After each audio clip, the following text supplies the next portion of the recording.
अस्सलाम वालेकुम, मैं हूं ज़िशान मलिक और आप देख रहे हैं प्रोग्राम दस्तक। नाज़रीन, आज का मौजू बड़ा अहम है। DGISPR लेफ्टिनेंट जनरल अहमद शरीफ चौधरी साहब ने प्रेस कॉन्फ्रेंस की है, प्रेस ब्रीफिंग दी है और ख़ास तौर पर जो दहशतगर्दी का अमल इस वक्त पाकिस्तान के ख़िलाफ़ जारी है, जिसमें बराह रास्त या बिलवास्ता कह लीजिए या बिलावास्ता कह लीजिए भारत मुलव्वस है किसी न किसी सूरत में और अदम इस्तेहकाम पैदा करने की कोशिश मुसलसल कर ही रहा है। उन्होंने ये कहा है कि जो वाक़यात इस वक्त 4 रोज़ के अंदर हुए हैं दहशतगर्दी के, ख़ास तौर पर बलूचिस्तान में, उसमें 42 जवानों ने जाम शहादत नोश किया और जवाबी जो कार्रवाई की गई उसमें 54 दहशतगर्द मारे गए हैं। फितना खारिज के दहशतगर्द हैं जिन्होंने मासूम शहरियों को निशाना बनाया है। मैं ज़रा चाहूँगा कि आगाज़ में आप सुन लीजिए कि DGISPR क्या कह रहे हैं। 4 रोज़ में बलूचिस्तान में दहशतगर्दी के 3 बड़े वाक़यात हुए। वहाँ पे जो फितना अल ख्वारिज के दहशतगर्द हैं उन्होंने वहाँ की लोकल जो पॉपुलेशन है, अवाम, मासूम अवाम है, उन पे हमला किया। 4 बहादुर जो मासूम शहरी हैं हमारे, वो शहीद हुए और 6 जख्मी। तो फितना अल ख्वारिज के जो दहशतगर्द हैं उन्होंने मल्टी डायरेक्शनल एक अटैक किया। अगर तुम हमारे बच्चों पे हाथ डालते हो, तुम हमारी बहादुर पुलिस पे, हमारे जवानों पे, हमारे मासूम शहरियों पे हाथ डालते हो और तुम समझते हो कि हम आगे रैशनैलिटी, प्रोफेशनैलिटी, बातचीत करेंगे, तो this is just I wanted to communicate, we wanted to tell you कि ये जो जंग है दहशतगर्दी की, ये हर लम्हे हर जगह आपकी फौज, आपके कानून नाफिज करने वाले इदारे, आपकी सिक्योरिटी फोर्सेज और सबसे बढ़कर आपके अवाम लड़ रहे हैं। DGISPR ने क्या कहा, ये आपने नाज़रीन सुना। भारत जो ना सिर्फ खित्ते में अदम इस्तेहकाम पैदा करने की कोशिश करता है बल्कि पाकिस्तान के ख़िलाफ़ कोई भी इक़दाम जो है दहशतगर्दी का, तख़रीबी सरगर्मियों का, उसकी पुष्पनाही में मुलव्वस भी रहा है। अब दुनिया के दीगर ममालिक में भी इसकी दहशतगर्दी के सबूत सामने आने लगे हैं। अमेरिका हो, कनाडा हो, मुतादिद यूरोपीय ममालिक हों, इसकी कानून नाफिज करने वाली एजेंसियों ने मुश्तरका कार्रवाई करते हुए भारतीय जराइम पेशा नेटवर्क के ख़िलाफ़ बड़े पैमाने पर ऑपरेशन किया, जिसे ऑपरेशन हार्ड बॉल का नाम दिया गया है। इस कार्रवाई के दौरान मजमूई तौर पर 24 अफराद को गिरफ्तार किया गया, जबकि मुख्तलिफ गैंग्स के मालियाती और मुजरमाना रवाबित की भी तहकीकात जारी है। ये जो गिरोह है अमरीकी तफ्तीशकारों के मुताबिक अमरीका, कनाडा, बरतानिया, यूरोप, ऑस्ट्रेलिया और न्यूजीलैंड तक फैले हुए थे। इन पर कत्ल, टारगेट किलिंग, भत्ताखोरी, मनशियात की स्मगलिंग, हथियारों की खरीदो फरोख्त, अगवा, इंसानी स्मगलिंग और मनी लॉन्ड्रिंग जैसे संगीन जराइम के इल्ज़ाम आयद किए गए हैं। और अमरीकी महकमा इंसाफ के मुताबिक ऑपरेशन हार्ड बॉल कई साल की तहकीकात के बाद किया गया, जिसका मकसद जराइम पेशा नेटवर्क्स को ख़त्म करना है। कार्रवाई के दौरान हुकाम ने तकरीबन 1000 किलो कोकेन, 1 किलो हेरोइन, $40,000 नकद रकम और 12 हथियार बरामद करने का दावा भी किया, जबकि कैलिफोर्निया में मुतादिद मकामात पर इस सिलसिले में छापे मारे गए हैं और 3 अलग मुकदमात में 37 अफराद पर इल्ज़ामात आयद किए गए हैं। इनमें 2 अफराद ऐसे भी हैं जिन पर इल्ज़ाम है कि वो इंडिया में कैद होने के बावजूद अपना जराइम पेशा नेटवर्क चला रहे थे। हुकाम ने 10 मफरूर अफराद की तलाश भी शुरू की हुई है, जिनमें मुमकिन तौर पर 7 अमरीका, 2 इंडिया और 1 यूरोप में मौजूद है। जबकि बिश्नोई ग्रुप जो है बड़ा बदनाम ज़माना ग्रुप है। इसके सरबराह लॉरेंस बिश्नोई पर कनाडा में सिख अलहदी की पसंद रहनुमा हरदीप सिंह निजर के कत्ल केस में फ़र्द जुर्म भी आयद कर दी गई है। इसी पर बात कर लेते हैं। दफ़ाई तज़्ज़िकार ब्रिगेड रिटायर्ड मसूद साहब हमारे साथ मौजूद हैं। उसने साहब बहुत शुक्रिया आपके कीमती वक्त का। सर, ये बताइएगा कि जिस तरह DGISPR ने आज प्रेस ब्रीफिंग दी है और 42 जवानों की शहादत का जिक्र किया है, भारत का मुसलसल किरदार पाकिस्तान में दहशतगर्दी के हवाले से जो है उस पर रोशनी डाली और बड़ा सख्त पैगाम दिया भारत को कि हम खामोश नहीं बैठेंगे और जवाबी कार्रवाई का भी हक ज़ाहिर पाकिस्तान महफूज रखता ही है। सर, एक तो ये कि इस प्रेस ब्रीफिंग पर आपके ख्याल आता, आप कैसे देखते हैं इसे? ये आप देखें कि इन्होंने बात ये की है कि इंडिया और अफगानिस्तान जो है ये मिलकर दहशतगर्दी को परवान चढ़ा रहे हैं और ख़ास तौर दोनों ममालिक का जो फोकस है, टारगेट है, वो पाकिस्तान है। पाकिस्तान को डिस्टेबलाइज करना चाहते हैं, पाकिस्तान को ब्लीड करना चाहते हैं। स्पेशली जो अभी रिसेंट इनको शर्मिंदगी हुई, इनको शिकस्त हुई, मार के हक में पाकिस्तान का स्टेचर जो बड़ा है, सो वो तकलीफ इनसे हाजिर नहीं हो रही है। दैट्स वाई अफगानिस्तान भी बड़ा नाम नहाद मुसलमान जो है उन्होंने एक प्लेटफॉर्म प्रोवाइड किया है और ये आज से नहीं, 1950 से। और आप देखा है तो सही मानों में अफगानिस्तान को इंडियन रॉ रन कर रहा था, पास में भी जब अशरफ गनी और करज़ई की हुकूमत थी। और अभी ये नाम नहाद मुसलमानों ने इनको दोबारा एकमोडेट किया है। और चाहे खैबर पख्तूनख्वा है, बलोचिस्तान है, वहाँ भी दहशतगर्दी करवा रहे हैं। और चाहे वो फितना अल ख्वारिज है, फितना अल हिंदुस्तान है, और वहाँ अफगानिस्तान के अंदर से उनको वेपन्स और इक्विपमेंट है, हाई जॉब्स वहाँ पे लॉजिस्टिक्स है। और इंडिया जो फाइनेंस भी कर रहा है, ऑपरेशनल प्लानिंग करता है और फिर इनके डिजिटल मार्केटिंग भी करता है। सो ये 2 ऐसे मुल्क जिन्होंने आपको कभी पाकिस्तान को कबूल नहीं किया है और आप आगे भी तवक्को नहीं कर सकते हैं। Despite the fact Pakistan is the only country बुरे वक्त में हम इंडिया अफगानिस्तान के साथ खड़े रहे, उनकी जंगें हमने लड़ी। आज पाकिस्तान उनकी मदद नहीं करता, ISI उनकी मदद नहीं करती जब सोवियत इन्वेजन हुआ था। आज अफगानिस्तान रशिया की एक रिपब्लिक होती तो इनका अपना तो कुछ भी नहीं है। आज 55 लाख टॉप में जब पीक पे था तो 55 लाख रेफ्यूजीज पाकिस्तान में थे, 30 लाख आज भी मौजूद है। तो मेरे ख्याल में सही टाइम, एक तो Pakistan will continue with kinetic action, और आप देखेंगे बड़े भरपूर तरीके से हमले होंगे। और इसके अलावा जो अफगान यहाँ पाकिस्तान में, उनको फौरन हमें डिपोर्ट करना चाहिए और उस पर हमें इंतजार नहीं करना चाहिए। न सिर्फ हमें इंटरनेशनल प्रेशर को इग्नोर करना चाहिए और साथ साथ के ह्यूमन राइट्स की कोई बात करता है तो उसको भी साथ भेजना चाहिए। इट्स हाई टाइम जब अफगानिस्तान और इंडिया मिल के आपके यहाँ लाशें उठवा रहे हैं, सुसाइड हमले कर रहे हैं, मासूम बलोच और पश्तूनों को टारगेट कर रहे हैं, तो they will no compromise from Pakistan and आप देखेंगे they will be taken to toss. बिल्कुल ठीक है सर। अब इसके साथ साथ जो इंटरनेशनली भी भारत का किरदार दहशतगर्दी के हवाले से है उसको तस्लीम किया जा रहा है, उसके बारे में अब ममालिक जो हैं वो तशवीश में मुब्तला भी हैं। अब जैसे अमेरिका हो, कनाडा हो, यूरोप के ममालिक हैं, बरतानिया है, वहाँ पर भी जो खासतौर पर जो ग्रुप काम कर रहे हैं, बिश्नोई ग्रुप है उसमें सर फहरिस्त, उसके हवाले से वहाँ पर बड़े पाबंदियाँ भी लगी हैं और उसके साथ साथ इनाम का भी ऐलान किया कि गिरफ्तारी के हवाले से। तो जो पाकिस्तान कर रहा था, जो निशानदेही कर रहा था भारत के किरदार की दहशतगर्दी के हवाले से, अब आप समझते हैं कि दुनिया को भी उसका इदराक हो रहा है? देखिए अभी राइट टाइम है, और जिस तरीके से अभी अमेरिका की इतलात आई हैं और जिस तरीके से ट्रांसनेशनल रिप्रेशन में इंडिया इन्वॉल्व है, जिस तरह हरदीप सिंह निज्जर के असोसिनेशन अभी गुरपतवंत सिंह पन्नू को मारने की कोशिश की गई और अवतार सिंह खांडा मारा गया UK में, परमजीत सिंह पंजवर लाहौर पाकिस्तान में मारा गया, और लारंस बिश्नोई गैंग और गोल्डी बरार ये ग्रुप्स थे। तो ये वो लोग हैं जो जेल में बैठे हैं और वहाँ से नेक्सस है इनका इंडियन रॉ के साथ, और उनके बंदों ने वो जेल से बैठ के they were controlling an operation across the globe, और जिसके बाद से ये वाकयात हुए हैं। तो अब ये एक्सपोज हो चुके हैं और मेरे ख्याल में पाकिस्तान इज राइट टाइम कि हमें FATF में भी जाना चाहिए, यूनाइटेड नेशन सिक्योरिटी काउंसिल में भी जाके इनको एक्सपोज करना चाहिए। और जिस तरीके से अमेरिका ने डिमांड की है, निखिल गुप्ता जो इन्वॉल्व था वो पकड़ा गया है, एक विकास यादव है जो रॉक ऑपरेटर है, उसको अमेरिका मांग रहा है इंडिया से कि जिसके आर्डर पे सारी गेम हुई थी। तो मेरा ख्याल में इंडिया देखें इज ए कंट्री जो वो भी ईरान अफगानिस्तान की तरह होस्टिंग एंड एक्सपोर्टिंग टेररिज्म। बिल्कुल सही है सर। क्या वजह है कि ये जो भारत की कार्रवाइयाँ हैं तो बड़ा अरसा दराज से हो रही हैं? क्या इसकी वजह सिर्फ और सिर्फ ये है कि भारत एक बड़ी मंडी, हावी मंडी है, 1.25 अरब की आबादी की, और इसी वजह से तमाम जो ममालिक हैं वो चश्मपोशी इख्तियार कर लेते हैं, उस तरह से भारत से बासपुर्स नहीं करते हैं माजी में? जी हाँ, एक वो वजह है, इसमें बिल्कुल शक में है। जिस तरह जापान ने रिसेंटली एक स्टेटमेंट दी थी, उसमें भी जापान ने उनका अपना इंटरेस्ट देखा था। तो ये इस तरीके से चीज़ें होती रहेंगी, एक मार्केट भी है, लेकिन एट द सेम टाइम जिस तरीके से वेस्टर्न कंट्रीज है जहाँ पे वो ह्यूमन राइट्स की बात करते हैं, रिलीजियस फ्रीडम की बात करते हैं, तो उनके सामने तो ये एक्सपोज हुए हैं। लास्ट टाइम जिस तरीके से कैनेडियन फॉर्मर प्राइम मिनिस्टर ने बात की थी, तो अभी ये है तो पाकिस्तान को इस मौके से फ़ायदा उठा के 5 डोजियल सामने पहले जमा करें, मज़ीद जमा कराना चाहिए। बिल्कुल ठीक है सर, बहुत शुक्रिया मसूद अहमद साहब वक्त देने के लिए दस्तक प्रोग्राम को। नाज़रीन आपने गुफ्तगू सुनी ब्रिगेडियर रिटायर्ड मसूद अहमद साहब की। एक मज़ीद मौजू पर बात करेंगे जो जंग के बादल इस वक्त मरतबा फिर मंडला रहे हैं। अमेरिका और ईरान के दरमियान जंग बंदी का मुआहदा MOU क्या वाकई ख़तरे में है, ख़त्म होने जा रहा है? इस पर गुफ्तगू होगी एक ब्रेक के बाद।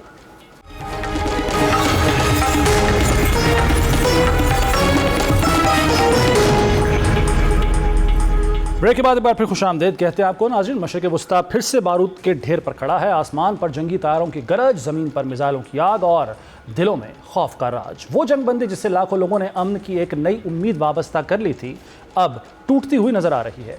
अमेरिकी सदर डोनाल्ड ट्रंप के जंग बंदी खत्म होने के ऐलान के बाद खित्ते में एक बार फिर धमाकों की गूंज सुनाई देने लगी और डोनाल्ड ट्रंप ने वाज़ेह अल्फाज में कह दिया कि ईरानियों से डील नहीं करना चाहता। मेरे ख्याल में MOU भी ख़त्म हो चुका है। उन्होंने जो ईरान के खिलाफ तेल की पाबंदियाँ थी वो बहाल कर दी और 80 से ज़ायद फ़ौजी अहदाफ को ईरान के निशाना बनाया, जिनमें फ़ौजी तनसीबात, दिफाई मराकज़ और फ़ौजी अड्डे भी शामिल थे। जी, जी, उनके ख्याल में तो सब ओवर हो गया है, ख़त्म हो गया है। डोनाल्ड ट्रंप ये कह रहे हैं। गैर संजीदा बयानात एक खासा है डोनाल्ड ट्रंप का। इससे पहले भी वो माजी करीब और माजी बईद में ऐसे बयानात देते रहे हैं, लेकिन इसके साथ साथ जो हमला किया गया है और तेल की जो पाबंदियां हैं ईरान पर वो बहाल की गई हैं कि वो फ़रोख्त नहीं कर सकता, ये बड़ा तशवीशनाक है। इसके साथ साथ नेटो पर भी गुस्सा जाहिर किया है और जंग के इस वक्त बादल मंडला रहे हैं। जंग बंदी जो हुई थी बड़ी कोशिशों के बाद, पाकिस्तान की बहुत इसमें मेहनत है, उस कोशिश को क्या ज़िक पहुँचने जा रही है, ज़रब लगने जा रही है, इस पर बात करेंगे। मुस्तकबिल क्या होगा।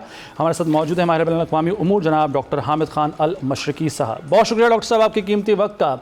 सर, जितने गैर संजीदा बयानात देते हैं अमेरिकी सदर डोनाल्ड ट्रंप, क्या उनको इस बयान को भी उसी कैटेगरी में लिया जाए या वाकई आप समझते हैं कि MOU जो हुआ था उसके ख़त्म होने का वक्त आ गया है और वो जंग बंदी जिससे बड़ी तवक्कात हमने वाबस्ता की थी वो तवक्कात टूट गई हैं?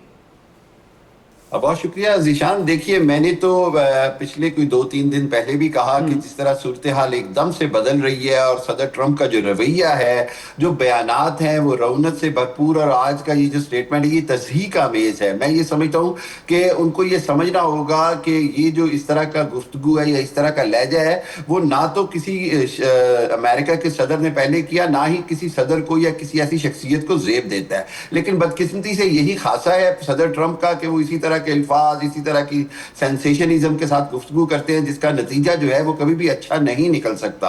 बात यह है कि इसराइल और स्पॉइलर जो है वो मुकम्मल तौर पर इस सारी जंगबंदी को सबूताज करते में कामयाब होते नजर आ रहे हैं। आपने देखा होगा 2-3 दिन पहले भी मैंने कहा कि ये जो MOU है ये इंतहाई खतरे में है, तो काफी लोगों ने मेरे से इख्तिलाफ किया। मैं ये सिर्फ समझता हूँ कि 4 जुलाई के बाद जो अमेरिका का जो 250th इंडिपेंडेंस डे है, मेरा ख्याल है कि उसके ऊपर वे पॉलिटिकल गेन करना चाह रहे थे। बहुत सारी चीजें थी, बहुत सारे तेल के जहाज तेजी से गुजारना चाह रहे थे।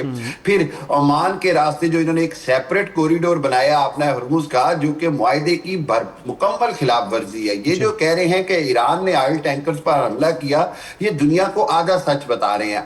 सच ये है कि आपना हुर्मुज के ऊपर जो अमेरिका और इत्तेहादियों ने एक नया कॉरिडोर डिजाइन किया, जिसके तहत वो ईरान के पानियों से गुजरने की बजाय डायरेक्ट ओमान के पानियों से गुजरने की कोशिश कर रहे हैं, जिसको के मुकम्मल तौर पर MOU में डिफाइन किया गया है कि आपने हुर्मुज के ऊपर हर तरह का कंट्रोल जो है वो ईरान का रहेगा इन 60 दिनों में, और फिर मुआहदे के तहत जो भी फाइनल होगा। अब बात यह है कि उस मुआहदे की खिलाफ वर्जी पहले अमेरिका की तरफ से हो रही है। दूसरी बात यह कि आपने बिल्कुल ठीक कहा कि पाकिस्तान की सारी कोशिशें जो हैं वो बड़े खतरे से दो चार है। लेकिन मैं आपको एक बात बता दूं कि पाकिस्तान ने जो किरदार अदा किया, जो दुनिया को नजर आया, वो हमेशा के लिए एक तरह से लिखा गया है। मैं समझता हूं कि पाकिस्तान को अब बड़ा मोहतात होना पड़ेगा अपने किरदार के हवाले से, बजाय ये कि पाकिस्तान उनको बहुत ज्यादा जिसको कहते हैं फैसिलिटेशन के नाम के ऊपर पाकिस्तान को एक्सप्लॉइट किया जाए। पाकिस्तान का किरदार जो है वो पहले भी गैर जानिबदाराना रहा, अभी भी गैर जानिबदाराना रहेगा। और एक चीज हमें और समझनी होगी ज़ीशान साहब, वो ये है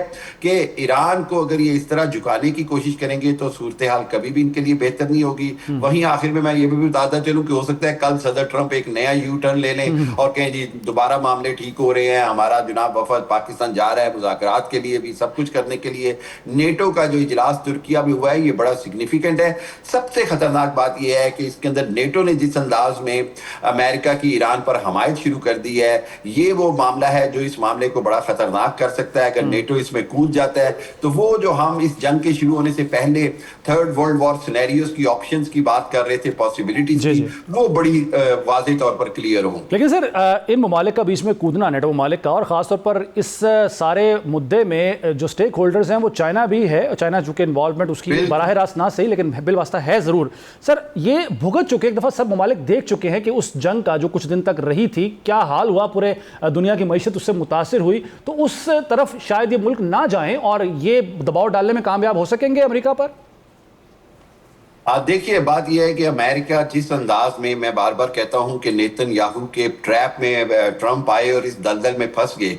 ट्रंप ने ना तो सलामती काउंसिल में लेके गए, ना यूनाइटेड नेशन में लेके गए, ना अमेरिकी कांग्रेस से इसकी मंजूरी ली, और ना ही नेटो ममालिक या जापान या उसके इत्तेहादी इसके साथ है। इस सब के बावजूद अगर अमेरिका इस जंग में चला गया तो अब नेटो की तरफ से जो एक्सप्लॉइट किया जा रहा है नेटो को अमेरिका की तरफ से, वो पोलैंड के ऊपर मुमकिन रूसी हमले के नाम पे किया जा रहा है, यूक्रेन जंग के नाम पे किया जा रहा है, नेटो के इत्तेहाद को खत्म करने के नाम पे किया जा रहा है। उसके बाद आपने देखा कि जिस तरह तुर्की को आज F-35 तैयारी दिए गए हैं जिसके ऊपर, और तुर्की के ऊपर पाबंदियां खत्म करने की बात की है, ये वो सारे लालच हैं, ये सारी वो टेम्पटेशन है जिसके तहत अमेरिका चाह रहा है कि हर हालत में नेटो को इस जंग में घसीटे। और आपने बिल्कुल ठीक कहा कि अगर नेटो भी इस जंग में आता है तो फिर दूसरी जानिब तुर्की, चाइना, रशिया, तुर्की, पाकिस्तान, इनकी पोजीशन बड़ी ऑकवर्ड हो जाती है। देखिए ये यूरेशिया की ताकतें हैं, रशिया, चाइना, ईरान, तुर्की, पाकिस्तान, इनका, और स्पेशली अगर तुर्की को मैं नेटो में ले जाऊं तो बाकी ममालिक के लिए ईरान का दिफा करना एक लाजिम व मलजूम है, क्योंकि ना पाकिस्तान ये अफोर्ड कर सकता है, ना चाइना, ना रशिया के ईरान के ऊपर कोई कब्जा हो जाए और ईरान के अंदर कोई इसराइली नवाज हुकूमत आ जाए या रिजीम चेंज हो जाए या ईरान को तबाह कर दिया जाए। सो सूरत हाल बड़ी खतरनाक होगी अगर नेटो इसमें आ जाता है, यूरोप इसमें आ जाता है, तो दूसरी जानिब फिर बिलवास्ता या बिलावास्ता तौर पर कहीं ना कहीं ईरान की हमायत के लिए चीन को और रशिया को भी स्टेप इन करना पड़ जाएगा। डॉक्टर साहब, टाइम बाइंग अगर हम समझें कि ये सारा जो MOU हुआ, जो मुज़ाकराती अमल हुआ, अगर एक टाइम बाइंग टैक्टिक थी तो टाइम बाइंग तो सर तब तक होनी चाहिए थी कि जब मिड टर्म इलेक्शन होने जा रहे हैं नवंबर में, और इधर अगर इसराइल में अक्टूबर में इलेक्शन होने जा रहे हैं तो तब तक तो इसको इनको लिंगर ऑन करना चाहिए था, खींच तान कर तब तक वक्त ले जाना चाहिए था। लेकिन इतना बड़ी जल्दी जो है ये अपना यूटर्न लिया है डोनाल्ड ट्रंप साहब ने, इसकी क्या वजह देखते हैं आप?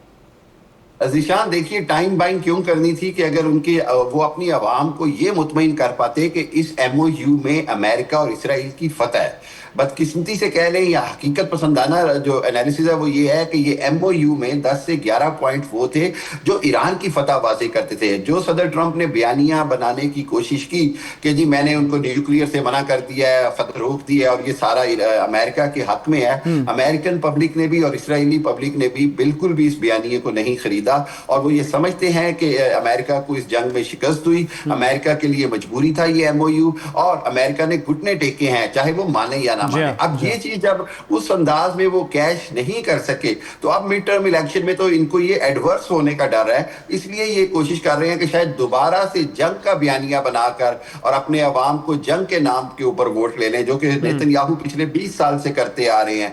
नेतन्याहू के जो अक्टूबर में इलेक्शन है उसके साथ साथ आपको पता है नेतन्याहू के सस्पेंडेड वारंट अरेस्ट हैं, सस्पेंडेड उनको सजा हो चुकी है। इस सारी सूरत हाल में अगर नेतन्याहू इलेक्शन नहीं जीते तो वो सीधा जेल में जाता है। इसलिए आप देखेंगे कि अमेरिकन जो इंतजामिया और प्रेसिडेंट ट्रंप हैं वो नेतन्याहू का खुलकर साथ नहीं दे रहे, इसराइल का साथ दे रहे हैं, लेकिन नेतन्याहू को वो लूज करने को भी तैयार है। अगर वो हारते हैं तो अमेरिका को उससे कोई इतना फर्क नहीं पड़ता, लेकिन सदर ट्रंप अगर मिड टर्म इलेक्शन हारते हैं तो उनके लिए वो जो उनका मुहासबा है वो भी हो सकता है, इम्पीचमेंट भी हो सकती है और उसके बाद फिर रिपब्लिकन का मेजॉरिटी कांग्रेस और सेनेट में रखना ऑलमोस्ट इम्पॉसिबल हो जाएगा।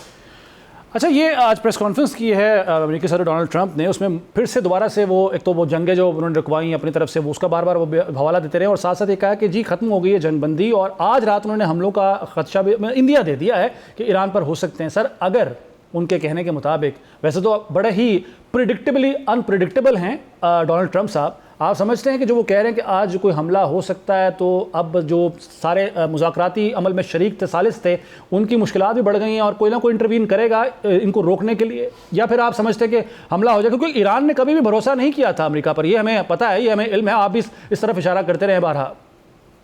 ज़ीशान, देखिए ईरान की तैयारी भरपूर है। ईरान ने आप देखिए कि यूरेनियम के हवाले से भी और बाकी मामलात के हवाले से, आपने हर्मुज़ पर कंट्रोल के हवाले से उन्होंने मुकम्मल कंट्रोल कायम रखा हुआ है। मौजूदा सूरत हाल में मुझे ऐसे नज़र आ रहा है कि अब सदर ट्रंप कोई बड़ी कार्रवाई ईरान पर करने का फैसला कर चुके हैं। सबसे बड़ी बात मैं आपको बताऊं, जो आयतुल्लाह खामनाई साहब का जनाजा है उसने पूरी अमेरिकन नैरेटिव और जो वेस्टर्न नैरेटिव था उसको ज़मीन बोझ कर दिया कि शायद ईरान के अवाम जो हैं वो उस अंदाज में इस रिजीम के हक में नहीं आए या इस इनकलाब के जो पासदारान इनकलाब या हुकूमत है उसके खिलाफ है। आज पूरा ईरान, इराक, आपने देखा कितना बड़ा जनाजा चल रहा है। खुद इजहार किया अमेरिकी सदर डोनाल्ड ट्रंप ने हैरत का कि मैं तो समझता था बड़े खिलाफ हैं ये। जी जी, जिससे बात जारी रखिएगा।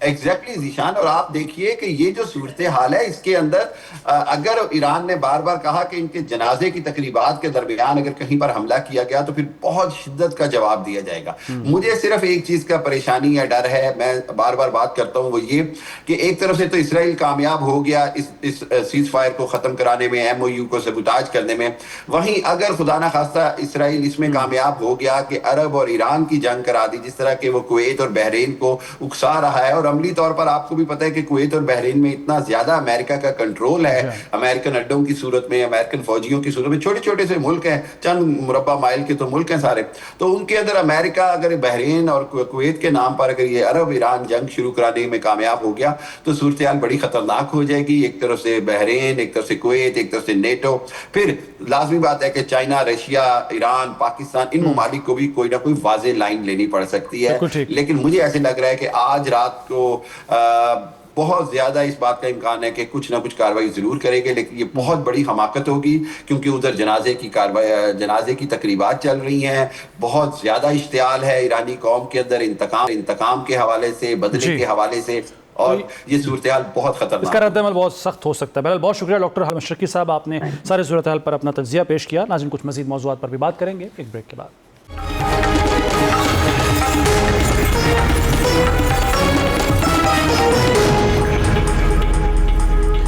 ब्रेक के बाद एक बार फिर खुशामदीद कहते हैं आपको। नाज़रीन, हर 7 दिन के बाद अवाम इंतज़ार के सूले पर लटके होते हैं कि इस मरतबा पेट्रोलियम मसनूआत की कीमतों में इजाफा होगा, कमी होगी, और वो इंतज़ार कर रहे होते हैं कि अगर कमी हो तो हम उसका फ़ायदा उठा सकें। अब खबर ये सामने आ रही है, जो वफाकी वज़ीर बराए पेट्रोलियम हैं अली परवेज़ मलिक साहब, उन्होंने इंकशाफ किया है कि हुकूमत पेट्रोलियम मसनूआत की कीमतों को डीरेगुलेट करने पर गौर कर रही है ताकि कीमतों का तयन हुकूमती ऐलान की बजाय मार्केट के निज़ाम के तहत हो। अब सवाल ये है कि डीरेगुलेशन होती क्या है। इसका सादा मतलब यह है कि हुकूमत कीमत मुकर्रर करने में अपना किरदार महदूद कर देगी और ऑयल मार्केटिंग कंपनियां और दरामद करंदगान आलमी मंडी डॉलर की कीमत, दरामदी लागत और ट्रांसपोर्ट अखराजात की बुनियाद पर कीमतें तय करेंगे। मेरा सवाल बड़ा सादा सा है कि इसका फ़ायदा आवाम को होगा या फिर उसका नुकसान होगा, तो इस पर बात कर लेते हैं। हमारे साथ मौजूद माहिर मईशत जनाब डॉक्टर कैस असलम साहब। बहुत शुक्रिया डॉक्टर साहब आपकी कीमती वक्त का। सर, क्या हम उसी अत्तार के लौंडे से दवा लेने लगे हैं जिसके सबब बीमार हुए थे? देखें, मेरा तो हमेशा से ख्याल था कि गवर्नमेंट का काम नहीं है, गवर्नमेंट का काम टैक्स लेना है मगर कीमतें मुकर्रर करना नहीं है। ये डीरेगुलेट होने, ये कंपटीशन होना चाहिए, और अगर ये शफाफियत से कंपटीशन होता है तो ये आवाम का फ़ायदा है। अच्छा। मगर अगर शफाफियत होगी तो फिर वही होगा जो पहले हो रहा है, सिर्फ नाम बदल जाएगा। आप PIA को भी देखें कि एक हाथ से बेचा, फिर उसके अंदर हुकूमत की एक अदारा आ गया, तो फिर अभी भी हुकूमत का हाथ उसमें है। यहाँ भी ऐसा ही होना है। वो जो आपकी PSO है वो 60% वो हुकूमत की कंपनी है और 60% उसका हिस्सा है पूरी मार्केट में जी। तो इन कॉन्टेक्स्ट मगर ये बात सही है कि अगर कंपटीशन होगा तो शायद जो बेहतर पेट्रोल देती हैं, जो ज़्यादा सस्ता पेट्रोल देती हैं, वो कामयाब हो जाएं, और दूसरी जो छोटी छोटी कंपनियां नई आई हैं वो फारुग हो जाएंगी, ख़त्म हो जाएंगी। अच्छा डॉक्टर साहब, लेकिन ये जो ऑयल मार्केटिंग कंपनियां हैं इनका बड़ा दबाव होता है हुकूमत पर, और कीमत कम करने के मामले में ऐसा भी देखने में आया कि एक्सपेक्टेड होता है कि ज़्यादा पैसे कम होंगे, लेकिन इन ऑयल मार्केटिंग कंपनियों के दबाव की वजह से वो ये कहते हैं कि जी हमारा स्टॉक पे माल पड़ा हुआ है, तो हुकूमत मजबूर हो जाती है कि वो जो कमी होती है वो उसको महदूद कर देती है। तो जब इतना इन्फ्लुएंस होता है हुकूमत के ऊपर इन ऑयल मार्केटिंग कंपनियों का, तो ये तो आगे भी अपना ही फ़ायदा सोचेंगी। देखें, फ़ायदा तो हमेशा कंपनियां जो हैं, स्पेशली मल्टीनेशनल कंपनियां, तो अपना ही सोचती हैं। उनके पास बहुत पैसा होता है, वो रिश्वतें भी दे लेती हैं वो, मगर जब वो एक दूसरे से कम्पीट करती हैं तो फिर एक बात बता दूं कि ये एक मार्केट, जो हम इकोनॉमिक्स में उसको ओलिगोपोलिक मार्केट कहते हैं, फ्यू लार्ज कंपनीज वो कीमत पे नहीं लड़ती हैं, वो क्वालिटी पे लड़ती हैं, वो एडवर्टाइजमेंट पे लड़ती हैं। मगर आप देखिए कि कुछ प्रॉफिट तो लेना है जो है रिफाइनरीज ने, कुछ प्रॉफिट लेना है मोटर्स ने, कुछ प्रॉफिट 12 रुपए शायद है लेना है पेट्रोल पंप वालों ने पर लीटर, और कुछ प्रॉफिट हुकूमत ने टैक्स और लेवीज की तरफ से लेना है।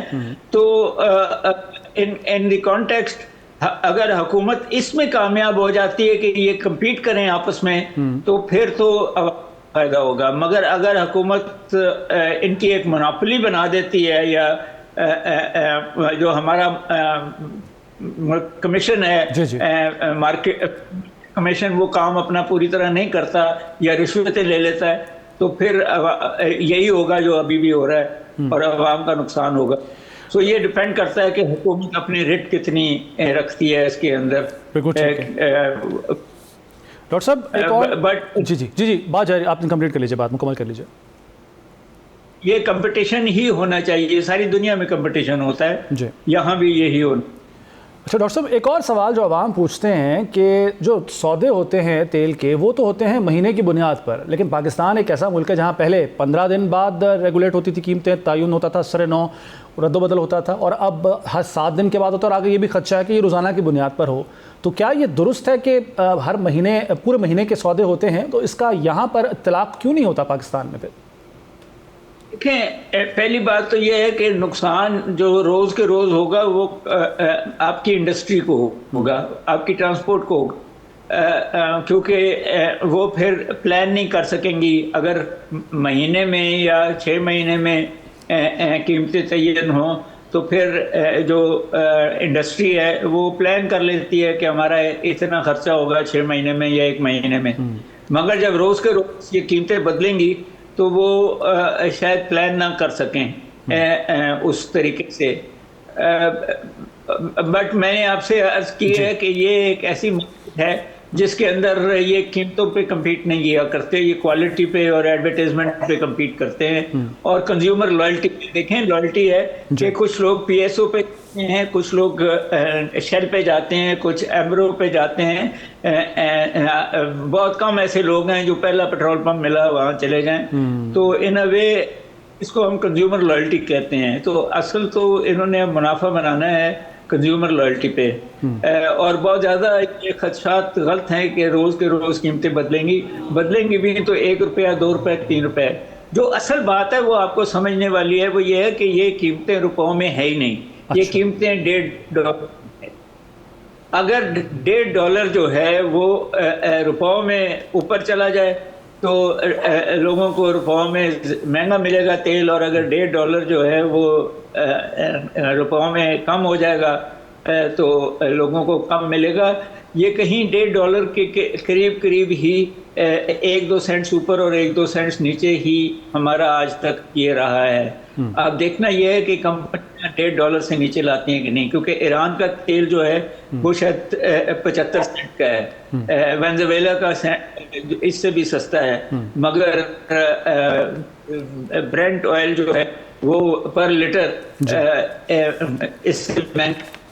सो ये देखना है कि आप, और एक और बात जो आपने की मैं उसका जरा बात कर दूं कि पाकिस्तान तो 3 साल कर्जे पे सऊदी अरब से तेल लेता है। हम तो महीने के महीने पैसे देते ही 3 साल तक हम देते ही नहीं है इन दैट कॉन्टेक्स्ट। तो इसलिए ये सारा जो है वो आर्टिफिशियली ये सारी ठीक है, कॉस्ट है, ट्रांसपोर्ट की कॉस्ट भी है, सेल की कॉस्ट है, और रिफाइनरी भी की है। मगर जब आप रिफाइनरी पे जाते हैं तो आपको पता होना चाहिए कि असफाल्ट भी बनता है, केरोसिन भी बनता है, एविएशन भी बनता है, पेट्रोल भी बनता है, डीजल भी बनता है, कॉस्मेटिक बनती हैं, पेट्रोल ये प्लास्टिक हैं।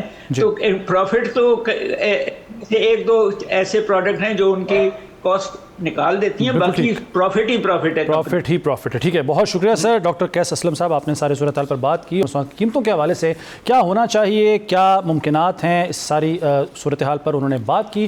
नाज़रीन, एक ब्रेक का वक्त हुआ है, ब्रेक के बाद वापस आएंगे और एक मज़ीद मौजू पर बात करेंगे।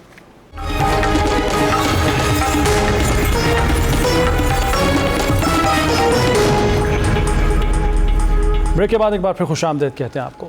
नाज़रीन, किसान अपनी मेहनत का पसीना ज़मीन पर बहाता है तो उसे उम्मीद होती है कि फसल पकने पर कोई उसकी गंदुम ज़रूर ख़रीदेगा, लेकिन हुकूमत ने ऐसा फ़ैसला किया है जिसने लाखों किसानों के जहन में बेशुमार सवालात पैदा कर दिए हैं। वफाकी काबीना ने Pakistan agricultural storage and services corporation यानी पास्को को ख़त्म करने की मंजूरी दे दी है। वही पास्को जिस इदारे ने दहाइयों तक पाकिस्तान में गंदुम खरीदी, ज़ख़ीरा की और यह दाविया किया जाता रहा कि मुल्क की ग़िज़ाई सलामती में अहम किरदार अदा किया, अब वही इदारा ख़त्म होने जा रहा है। ऐसा क्यों किया गया और इस फैसले का असर किसान, आटे की कीमत और आम शहरी पर क्या पड़ेगा? पास्को का बुनियादी काम किसानों से गंदम खरीदना, इसे महफूज गोदामों में ज़ख़ीरा करना और ज़रूरत के वक्त सूबों या मार्केट को गंदम फराहम करना था ताकि मुल्क में आटे का बहरान पैदा ना हो। लेकिन गुज़श्ता चंद बरस में गंदम की खरीदारी, ज़ख़ीरा, दरामद और बरामद के फ़ैसलों पर शदीद तनकीद सामने आई है, जिसके बाद हुकूमत ने इस इदारे की अफादियत पर नज़रसानी का फ़ैसला किया है। हुकूमत का मौक़िफ़ है कि ये इदारा अपने बुनियादी मकासद पूरा करने में नाकाम रहा है। इस पर अरबों रुपए के अखराजात आते थे, जबकि गंदम की खरीदारी, ज़ख़ीरा अंदोज़ी और इंतज़ामी मामलात पर भी मुसलसल सवालात उठते रहे। हुकूमत का कहना है कि पास्को के खात्मे से कौमी ख़जाने पर बोझ कम होगा, गैर ज़रूरी अखराजात में कमी आएगी और गंदम की खरीदो फरोख्त का निज़ाम ज़्यादा मौसर और शफ़ाफ बनाया जा सकेगा। ये भी कहा जा रहा है कि मुस्तकबिल में निजी शोबे और सूबाई हुकूमतों का किरदार बढ़ाया जाएगा, लेकिन इस फैसले ने कई नए सवालात भी खड़े कर दिए हैं। अगर पास्को नहीं होगा तो किसान की गंदम कौन ख़रीदेगा? अगर किसी साल निजी शोबा की तरफ से कम कीमत लगाई गई तो किसान को तहफ़्फ़ुज़ कौन देगा? और अगर ज़ख़ायर कम हुए तो मार्केट में किल्लत भी पैदा होती है। इसके बाद तो बहरान के वक्त हुकूमत के पास फ़ौरी मुदाखलत का तरीक़ाकार क्या होगा? असल इम्तहान पास्को बंद करने का नहीं बल्कि नए निज़ाम का है। इदारे ख़त्म करना आसान, उनकी जगह ऐसा निज़ाम कायम करना मुश्किल होता है जो किसान, सारिफ और मईशत तीनों के मफाद का तहफ़्फ़ुज़ कर सके। अब नज़रें जो है वो हुकूमत के इक़दामात पर ही लगी हुई हैं। नाज़रीन, वक्त ख़त्म हो गया है दस्तक का। ज़िशान मलिक को इजाज़त दीजिए। अल्लाह हाफ़िज़।